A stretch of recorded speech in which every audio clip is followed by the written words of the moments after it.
Jara magwora, jodala mageno, agone ruodhwa kendo Nyasachwa ni erokamano kuom loso thuolo majaber machal gi mar mondo wawuo kodi kit weche machal nade ma Jehova oloso e thuolo ni. An mawuoyo kodi nyinga Pastor Goro Ongaro Isaiah, awuok e kanisa mar Bahati Ministries Ler e piny Kayole. To kapok wacho wach moro amora Jara magwora, to wadhi kulo wiwa piny mondo wami Nyasach polo kod piny duong'.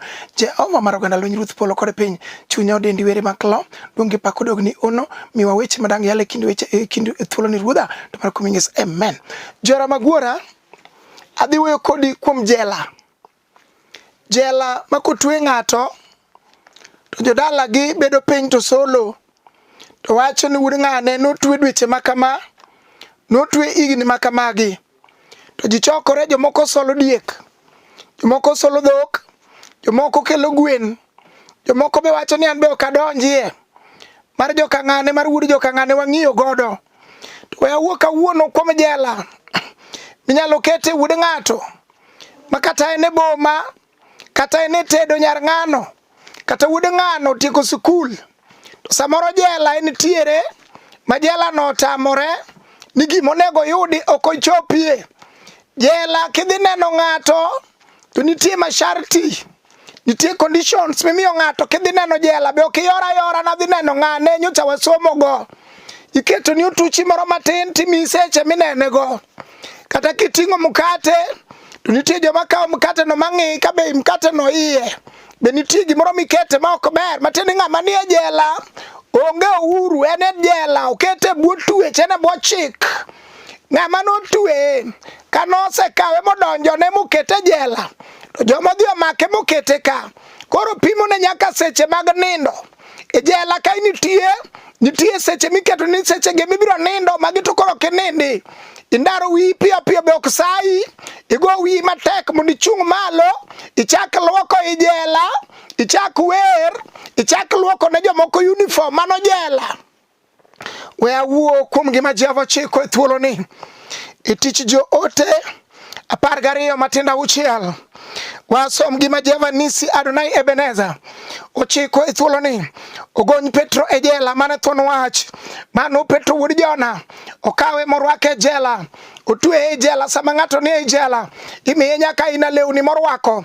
Ka nyocha norwako sude mabeyo, mamoko nondik niya ni made in Italy.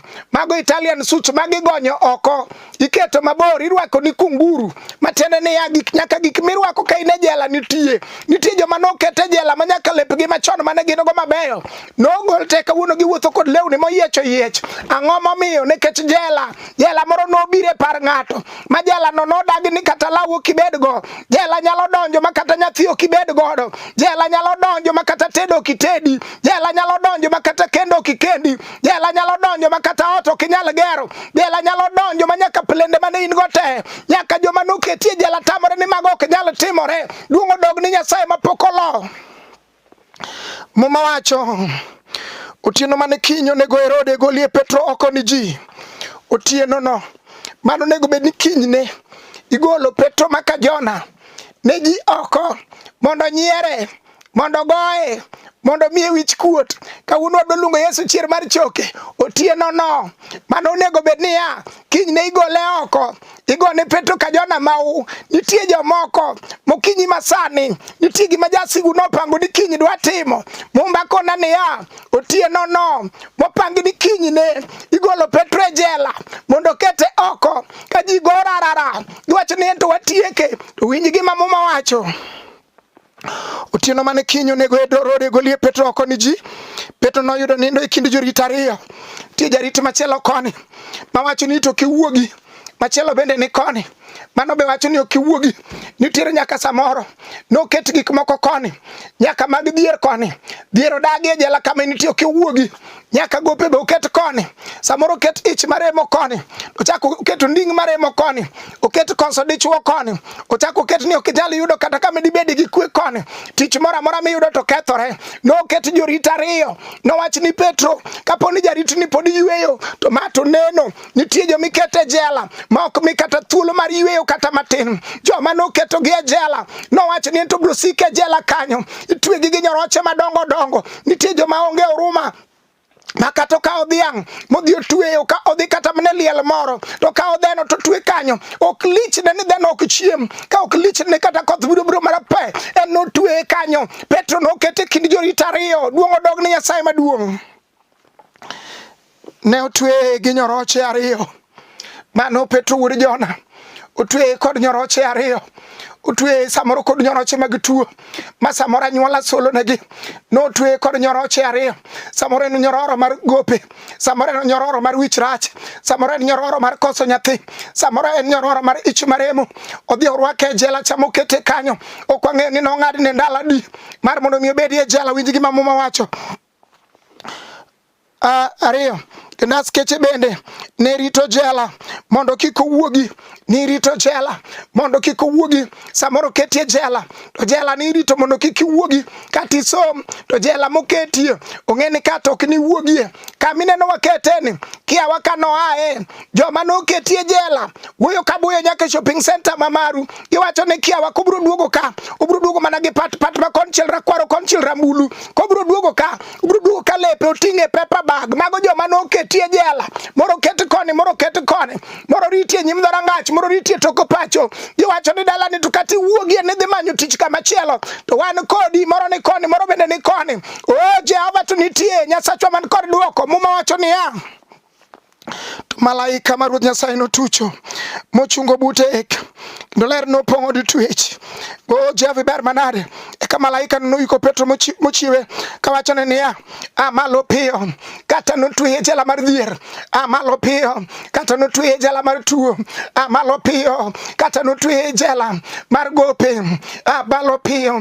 Nitie Jehova ma jaduoko geno kama geno noserume kamiwacho ni kata kwame joma nokwamo go eko mage ma Yesu reso noromo kod wuoyi koleo higa 38 e dho yawo ka wuoyi koth goyo to chieng' chamo kata bed mana koth mar pe ne goye kanyo. Sama noromo kod Yesu duoko mane sama nochung'ie malo japuonj pere ni dwara timni ang'o. Nowacho ni japuonj tama pitugore makoro jomoko tigole jela magiwuok e dho yawo ka aneno kichulo negi anto ng'ama diresa onge joma dibed madhi gona kata mana rambe onge adong kenda dong nyamasi mane ng'ama Jehova nisi dwaro kawuono momoke anete momoke kwamo momoke chong ma ok nyal madala gi muodo ndalo tichame kuon thing mage joma Jehova dwaro kawuono mondo gibi ka giting'o bede gi malo.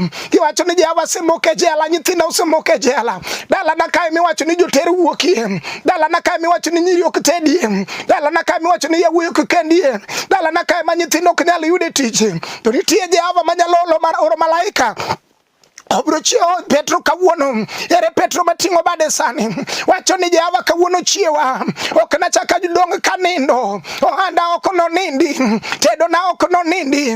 Nitie Jehova manyalo chiewo ng'ato kama ng'ato noninde moume kod ongete miwacho ni kanyo gima noneni to onge kati dhi aruse mami nyaka maua michikri matek minyis mama uni mama maua manyocha ne jichikore kada jidhi aruse an mana ting'o mano bende poko konyi. Nitiere Yesu duoko, nitiere Yesu duoko, nitiere Yesu duoko.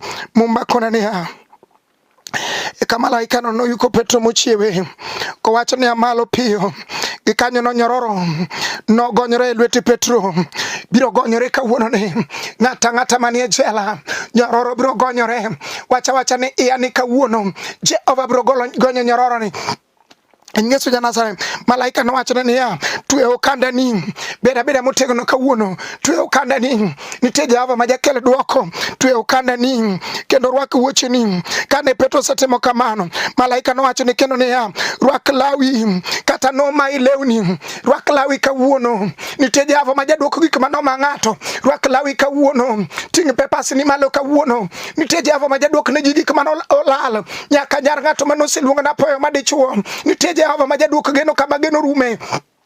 Sama no paro Sarai no deko to kare Jehova ok deki bende okomondi owe kuongi nyieri moro manyaka nyuola wach niya to dala gi ang'o manitiere od gi kana ang'o manitie nitie Jehova ma samo senyier ng'ato to bira chien nono to tugo freji mag gwethe lela sama no senyier nyako ma iye no chweri ga 12 sama no romo kod Yesu duoko mane sama ijino jochung'ie sama no romo gi wuoyi e piny Jogerasi e liete mag joma tho ok no romo gi wuoyi kata mane chiro ok no romo kode kata stand mar bus ok no romo kode kata supermarket no romo kode liete mag joma tho kanye modhume Kisungu ko wuyo kod joma no nindo chon ko mudo poko mag rabolo kod losruok mag dhano matire ne ya mano ng'ama ngima no serumo to sama no romo kod Yesu duoko mane sama gima no twe no chotie sano Duong' dong ni ruodhwa wacho ni amalo piyo ikanyo no nyororo no gonyore lwet Petro wacha ni kawuono ni nyororo mar tuo nyororo mar dhier nyororo mar gope mar nyiero dalawa nyororo gi chot kawuono ondike Jeremiah 40:4 ni winji wud Ilikia kawuono golo nyororo oke lweti ere go ng'ama wacho ni Jehova kawuono ni kata ne jela masamoro ane minena iwinja plod ni kawagore otieno kotieno kawuono nyororo jela ni awuokie e nyinge Yesu Nazareth jela mar tuo awuokie jela mar kong awuokie jela ni kawuono ni man midwa mondo mi olor na dot jela ni rumo kawuono Duong' odog ni wendo Jeremia 1 matinda par wacho ni ya winji wudi Ilikia kawuono mi teko mar muko gi pudho gi go piny kawuono ni wabro muko nyaka jela manolosi e par ng'ato kawuono ni dala no kata mana dhiang' ok nyalo donje ni dala no ero kata mana rombo ok nyal donje kata mana gweno ok nyal donge kawuono ni wakelo Yesu komeko ja paradiso manyalo ondike Jeremia 15:20 ni winji wuodi Ilikia kedo to gibiro kedo kodi to ok gini loyi abiro losi kako ohinga mar chuma mano Jehova Nisi mano Adonai Ebeneza Jehova Elgibo ondiki Isaya 54:17 ni onge gir lweny molosi mondo inyi mano inyi kata ne los jela ni jela no tuyo dalau onge gir lweny molosi mondo inyi mano inyi ondike Fweny 5 ni we yuak sibuor mar dhod Juda e moselocho kata ne ket kida 7 manisando go par ng'ato manisando go nyar ng'ato we yuak sibuor mar dhod Juda e moselocho mano Yesu ratego en kod ratiro marucho kida 7 makede dala gi ng'ato majela no kelo mane Jehova Nisi yakelo kawuono ni oromo jabaronam mumba kona Zaburi 40:2 do yuaya kogola chuodho motimo todo mano Jehova Elgibo ere ng'ama ting'o bade wacho ne Jehova kawuono abiro yuaya chuodho mar nyororo mar jela mutweyo dalawani mutweyo odani aneno ka ni e jela makata wabede oda ka waonge gi winjruok ng'ato wacho moro ni ng'ato bende wacho moro ni mamit mane waluongore go kawa kendore mago no rumo nene tinde wadong kod lwenje wacha ni Jehova jela ni rumo kawuono mane waluongo Yesu wono ng'ama no ma Satan kifungu bang' ndala dek manuelo ma jachini kifungu ndala dek galoso nwa warruok mane Yesu nyamrerwa mwakelo kawuono ni Duong' odog ni wendo na mumba kona ni no loko nyinge Jakobo ma wuod Isaka tekidi mar Peniel kone Jakobo ni kochakre kawuono winji wuod Isaka ok chak luongi ni Jakobo iluongi ng'at mogwedhi mano korok lich ni ji adi mano sebet mano wacho ni dala uto mar joranono e mano dagie ni joywa mukokoteni mano yudi dala u Jehova nyalo loko nying ng'ata ucha nono oloko nying Sarai dhako moseti mobedo min ng'ato oloko nying Ana dhako mane nyiero mobedo min ng'ato boko deko mondo Jehova timne ng'ato ng'uono wang'eyo Nyasachwa mapok olaen kod nyalo kawuono ni ondiki maler niya Zekaria 4:7 ni kata chandruok momako Zerubabel dongo kaka gode, to an Jehova El Gibo abiro piyo gi magichal kod pewe. En jela mane, en nyororo mane ma ng'ato neno komako kit ngimane, owacho ni Jehova biro kaka aneni mondo itimna ng'wono e nyim osiepena kod wedena, mondo kawuono imiya nying manyien kaka nimiyo Jakobo. Wang'eyo Jehova Shalom manoloko nying Ruth, dhako mane fulo manoduma ka nobedo e tok ji, mane ng'ama Jehova noyweyo tok ji kanyo mokelo mbele molose wuon puodho. Ang'eyo Jehova Nisi manoloko nying Esther. Oh, Esther mane nyathi kich, ma Esther obedo mikach ruoth. Pokodeko mondo Jehova otimni, pokodeko mondo Jehova olochni, pokodeko mondo Jehova pari, pokodeko mondo Jehova siri, pokodeko mondo Jehova umi. Ang'eyo Jehova maduong' ondike Hosea 8:7 ni jo Israel kayo yamo, chweyo yamo to kayo kalausi, mano ok notimre ngimani. Wacha kawuono kiting'o badi ni jela mane momako dalawa momiyo wanyalo chweyo yamo to wakayo kalausi. Kawuono Jehova tieko. Wang'eyo Yesu manorie bade kane yamo notugore, to sama sibur norie bade to yamo nogo sarut. Wagoni niro kamano thuon, wagoni niro kamano wendo na momba kona noloko nying Esther. Esther manyathi kich mane nindo kama oywech nitiere, koywech lage to mage jok ma Jehova gole pidh yugi to keto chiemo kod ruodhi. Pokodeko mondo Jehova olok nying ng'ato, tinga badi malo gokinyi sani, wach ne Jehova lok nyinga. Pokodeko mondo ruchgi mondiki e par ng'ato, pokodeko mondo ruchgi mondiki e ngima ng'ato, nyaka tuo ma wasigu neno maka giwuotho to gibuyo godo no. Pokodeko mondo Jehova changi. Wang'eyo wuoyi manoleo Ito ya oiga pradega boru sama noromo gi Yesu hospital mane sama no change ere ng'ama tingo bade malo wacho sani ni ka era rumo kuoma, wich bar rumo kuoma, nyaka ich mare rumo kuoma, nyaka tuo mosechamo pesa ni kawuono ni Jehova ruche. Ondike Zaburi 91 ni ng'ama odakie tipo mar Nyasaye manyalo gik moko duto, mano Jehova El Gibo, Nyasachwa mapokolo. Onyalo wacho niya, ine kar konyruokna, ine oingana, ine Nyasacha mageno kuome. Ondike Jeremiah 23:9 ni wach Jehova Nisi, wach Jehova miyalo kawuono ni ochalo mach, ochalo nyundo, obiro baro Lwanda matindo tindo, Lwanda mag jela mano gurne par ng'ato, obiro baro matindo tindo, obed Lwanda marich kach, jela mano ketie ng'ato. Kawuono ni wacho niya, oriti tuo, oriti dhier, oriti wich bar, oriti koko, nitie Jehova manyalo baro Lwanda matindo tindo. Ng'ano Nyasachwa mapokolo oromo. Ondike Zaburi 81:6 nogolo deche mag ting' mapek e goka, ting' mag dhier, ting' mag ura, ting' mag ase mar dala. Jehova nogolo. Nyaminwa we ywak, nitie sibuor mar dhod Juda. Yesu mondiki e Mathayo 7 ni duong'a tabiro yawoni ere ng'ama duong'o. Wacho ni kawuono ni odeche mag ting' mapek Jehova golo kuoma, odeche mag dhier Jehova golo kuoma, odeche mag ase Jehova golo e dalawa, odeche mag wich bar Jehova golo kuoma. Nyasachwa ni okomondi, okodeki. Kawuono ni sa oromo ma kawuono ni oting'e ng'ato malo koywayo kogole chuodho motimo todo, jok ma ji ne okodichgo mage ma Jehova kao okete kombe moyiedhi. Ogolo Joseph wuod Jakobo koywayo kogole jela, korwako kunguru, oloko nyinge, imiye nying manyien. Duong' odog ni wendo, duong' odog ni jatend lweny. We asom gimondiki Zaburi 91 matindo 3.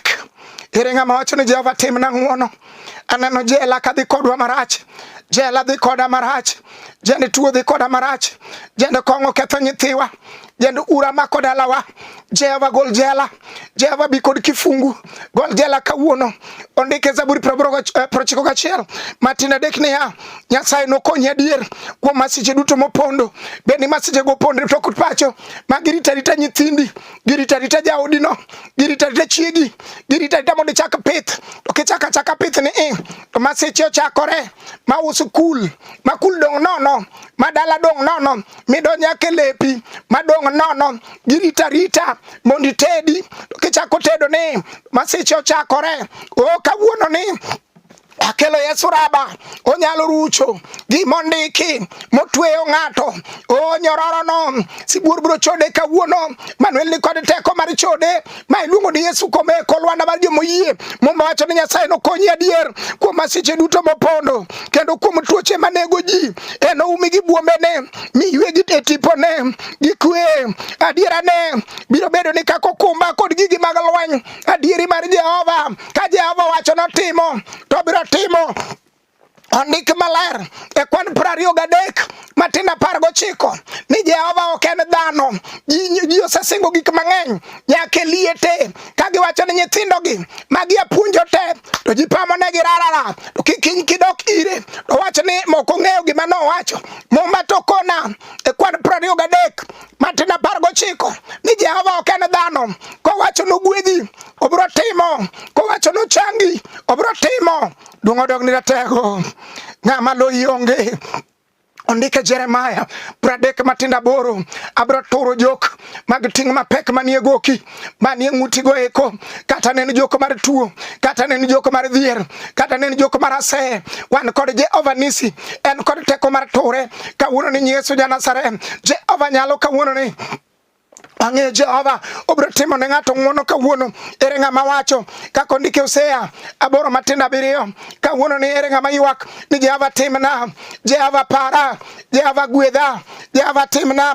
Ok na dong be ok na mokese dala waka, ok no sike chandruok. Ondike Zaburi 30 matin 11, asomo gimondiki. Iseloko kuyo mane an go doko ilo, mane ng'ama wuoyo kawuono ni Jehova biro goli e jela, manyaka kuyo ma in godo, nyaka se mosemako odi, mosemako dalau, momi wacho no kata wandi ok nyalo sudo. Jehova nyalo loke aucha nono. Wan kod Jehova manyalo loko. Ere go ng'ama wacho ni Jehova lokna loka, loko kuyo ma an godo, masebedo go mama kata kawuotho tamako mana lweta e toka, kata kawuotho to ji ong'eyo tuo man kuoma, kata kawuotho to ji ong'eyo ni mono kabed go, kata kawuotho to ji ong'eyo ni kata tedi tok da bedi e tedo. Jehova lokna kuyo ni kawuono ma ji ong'eyo ni dala waten dala runruok kama jachien nogo e kidulo. Jehova lokna kuyo kawuono. Mumba wacho ni seloko kuyo mane an godo, odoko hilo. Bende se lonyo lepa mag ywak, mano Nyasaye mar polo obro lonyo lep ng'ato mag ywak, mogony lewni go moketo piny, manyaka lewni manong'e ni magi to mag joka ng'ane ma chandruok. Ka mtoka moro biro to ng'ene niya mtoka mabiro no mano matero liel ka ng'ani ni kichung'ere ni dalau ema dwe makamagi ji thoe. Kawuono ni Jehova nyalo lonyo, onyalo golo lewni go, nyaka lewni mag dhier momiyo ohala kichako to kungre gi ume. Jehova nyalo lonyo lawno mokete piny e lela, mochako rwaki law manyien. Wachne ni Jehova kawuono timiya law manyien, Jehova kawuono timiya nying manyien, Jehova kawuono to dalawa iloko nyinge, Jehova kawuono jaoda minyiero ni iloko nyinge, obadho manoketi. Akondiki e Zaburi 35 matin 7 ni negi chiko na obadho kayiem nono, obadho manochiki tur kawuono Jehova mar polo, tura obadho noero. Nikech ondiki ngeche 30 matindo 30 ni mokwongo Jehova Nisi yawe Adonai en sibuor, onge le mora maromo kode e gweng'u kata e gweng'wa, onge le maromo kode. Mane Jehova modwa biro ire sani to lonyo lepwa mag ywak, onge le maromo kode. Mane Jehova mwabiro ire kawuono, onge le maromo kode. Kidwaro ng'at mang'no changi, en mana Jehova Nisi ni. Kidwaro ng'amang'no lok nyingi, en mana Jehova Yawe ni. Kidwaro ng'amang'no par meru, en mana Jehova Nisi ni. Kidwaro ni ng'amang'no goli achaya koda chaya, en mana Jehova Nisi ni. Ma e Jehova mwayango. Nyasaye mwang'eyo moparo Johana kanie chula mar Patimo kosetuch wengene monyume pipa mo matwak to Jehova pod wuya kode o fweny abich okone ni we ywak sibuor mar dhod Juda emoselocho Jehova iselocho mumakona ni Zaburi 30:11 seloko kuyo mane an godo koilo bende selonyo lepa mag ywak mimiya lewni mag mor Jehova biro duoko ni mor ot mane nyathi onge biro yudore ohala manolwar Jehova biro ting'o malo kama tuoni nitie Jehova biro kele chang mumbakona ni mimiya lewni mag mor kuom mano kabiling abiro paki gi wer Ruoth Nyasaye ine Nyasacha omiya biro goyoni erokamano nyaka chieng' erokamano wadhi kodi e lamo Jehova mar polo pare mama mowinjini pare jaduong' mowinjini pare nyathi sikul mowinjini chung' kod jogi ratego mar jokedo duong' gi pako dogni were maklo marakuom